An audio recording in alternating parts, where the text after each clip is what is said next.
সুযোগ সুবিধা, পরিবেশ, প্রশিক্ষণ সবকিছুতেই ইউরোপকে আদর্শ মানলেও বাংলাদেশে আছে কাছাকাছি মানের একাডেমি। যশোরের শামসুল হুদা ফুটবল একাডেমিতে তার দেখা মিলবে। ব্যক্তি উদ্যোগে তৈরি হওয়া এই একাডেমির বেশ কজন ফুটবলার ডাক পেয়েছেন জাতীয় দলে। ওয়ালটন বিএলডিসি ফ্যান, খরচ বাঁচে 65% পর্যন্ত। ওয়ালটন বিএলডিসি ফ্যান ছড়ায় স্বস্তির সবুজ হাওয়া।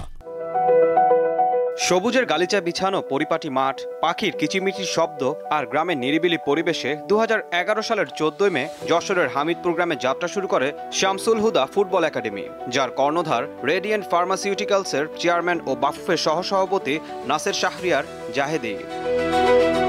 একাডেমিটিতে রয়েছে সুবিশাল 3টি মাঠ, আধুনিক সুবিধা সম্বলিত 6তলা মাল্টিপারপাস ভবন, সুবিশাল ডাইনিং, মাল্টিমিডিয়া ক্লাসরুম, জিমনেশিয়াম, নামাজঘর সহ নানান সুবিধা। এখানে সম্প্রতি বাংলাদেশ অনূর্ধ্ব-19 জাতীয় দলের মাসব্যাপী ক্যাম্পও অনুষ্ঠিত হয়। আমাদের চিন্তা ভাবনা হচ্ছে যে বাংলাদেশের ফুটবল কিভাবে ডেভেলপ করা যায়, কিভাবে এগিয়ে নিয়ে যাওয়া যায়, সেই জন্য আমাদের এই পরিকল্পনা আমাদের রয়েছে এবং ভবিষ্যতে আমরা চেষ্টা করব এই একাডেমিটাকে আরও সামনের দিকে এগিয়ে নিয়ে যাওয়ার।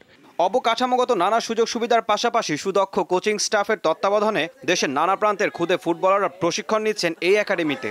ট্রেনিং আমরা দিয়ে থাকি, যার কারণে আমাদের খেলোয়াড়গুলো ঢাকা এবং দেশ এবং আন্তর্জাতিক পর্যায়ে তারা সুনাম বয়ে আনতেছে।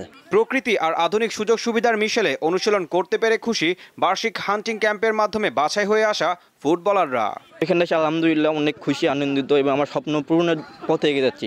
গ্রামের পরিবেশটাও আছে, আবার শহর, এটাও শহরও, তো আমি এখানে খুবই আনন্দিত, এখানে প্র্যাকটিস করতে পারতেছি। ঢাকায় যে ফ্যাসিলিটি আছে এখানে তার থেকে অনেক হাজার গুণ উন্নত ফ্যাসিলিটি আছে। মাঠ এবং কোচ, এটা আপনি বাংলার সর্বোচ্চ লেভেলেও পাবেন না যে ফ্যাসিলিটি একাডেমিতে। 80 বিঘা জমি নিয়ে গড়ে ওঠা এই একাডেমিতে দেশের বিভিন্ন অঞ্চলের 130 জন ফুটবলার প্রশিক্ষণ নিচ্ছেন। দীপ্ত, বার্তা কক্ষ।